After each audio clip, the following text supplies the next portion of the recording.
Friends स्वागत करुच्ची समस्त एक न्यू वीडियो। तो आज वीडियो देखा SD skill development institute smart classroom आ वर्कशॉप। तो वीडियो को शेष पर्यंत देखु आ वीडियो केमी लगे कमेंट बॉक्स रे जनइबे। एटा हूँ आम थ्योरी क्लासरूम। तो ये एमती किसी चेयर टेबुल पड़ जाए पछरे गोटे प्रोजेक्टर अच्छी आपर कैमेरा आउ हॉटस्पॉट मशीन अच्छी। सब रूम रे एमती कैमेरा आउ हॉटस्पॉट मशीन लगी जाए एसी दीटा। तो ये छोट रूमटा सीना क्लासरूमटा ये एसी दीटा लगी आउ जो आईटीआई करी से फैन थिला किंतु से फैन रे पवर ना। तो ये एमती किसी सुविधा अच्छी।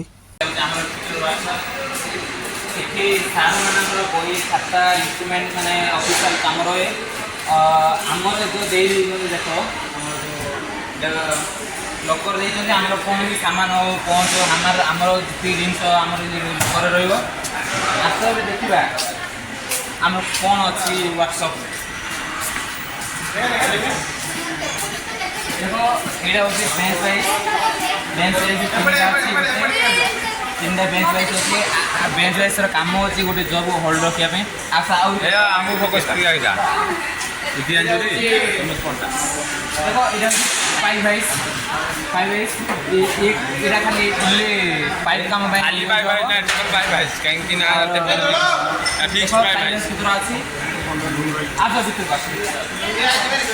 देख आमर ये अच्छे गैस यहाँ हूँ सिलिंडर CO2 ये हूँ HP गैस देखो आमर माने यहाँ अच्छी कौन सी गोटे एक्सीडेंट हेले ये आम लगेगा देखो तो पानी आमर असुविधा SDI भुवनेश्वर मैंने करुच्ची कौन पदक्षेप नौ कौन आस तो पड़ानी पानी कौन रहा वाए देखो दी भाई बड़ी गोटे भाई इनस्टलेसन आम भाई आम स्ट्रंग धरिकी यूज कर देखो यार फोकस करते ये गोटे प्लस टू ग्राजुएसन पिला इनस्टल हो मो आगे आस जो पानी अच्छे देखिए कुंडल लिकेज हो वर्षा रे लिकेज हो जाए पानी टी लिकेज हो जो फाटी जाए देखो सब भाई कौन करेंगे ये फाटी जाइए पाइपटा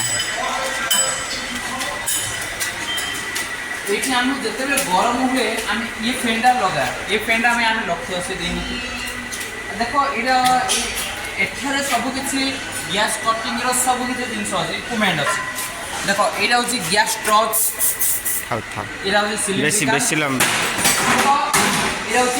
देखो तुम जानते 87 ग्राइंडिंग कौन थाउ 87 ग्राइंडिंग चलो देखिए आम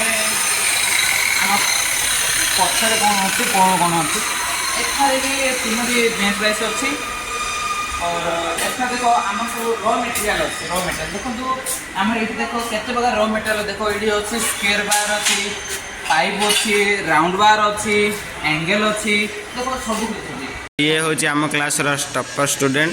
तो आंके कौन वेल्डिंग विषय कहे नमस्कार। अब हम जानेंगे फोल्डिंग क्या है फोल्डिंग टाइप क्या होता है जॉइंट कितना आता है अब हम जानेंगे। पहले हम जानेंगे जॉइंट कितना टाइप का होता है। पहले जॉइंट 4 टाइप का होता है।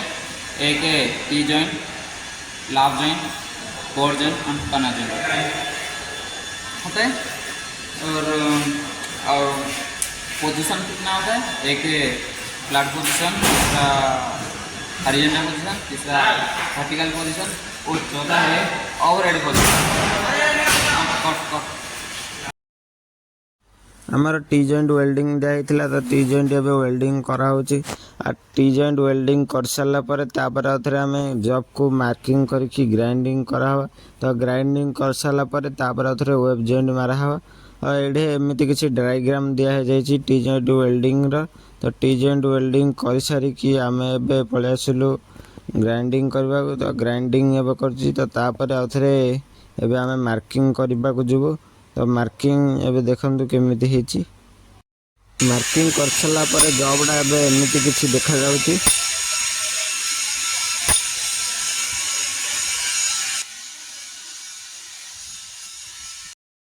यहाँ हूँ आम सॉफ्ट स्किल क्लास। तो पिला माने सब ये बस आए कंप्यूटर सब पीसी अच्छी।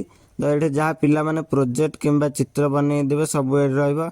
आउ ये गोटे पिला देख चित्र केमिति बनई ଆଉ ଏଠି ଗୋଟେ ଝିଅଟେ ବନେଇଛି ଚିତ୍ର, ଗୋଟେ ବନେଇଛି ଫେରେନ୍ ଲଭଲି ସୁନ୍ ପାଉଡର ଲିପଷ୍ଟିକ୍।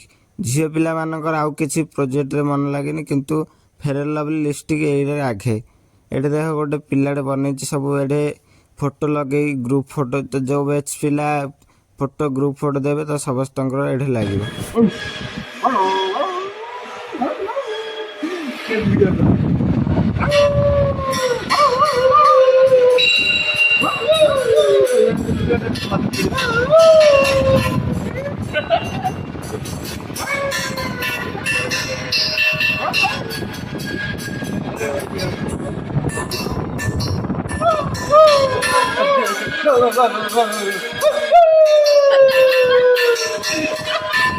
ଭିଡ଼ିଓଟିକୁ ଏଇଠି ଏଣ୍ଡ କରୁଛି। ଭିଡ଼ିଓଟି କେମିତି ଲାଗିଲା କମେଣ୍ଟ ବକ୍ସରେ ଜଣାଇବେ, ଆଉ ଚ୍ୟାନେଲଟିକୁ ବି ସବସ୍କ୍ରାଇବ୍ କରିଦେବେ।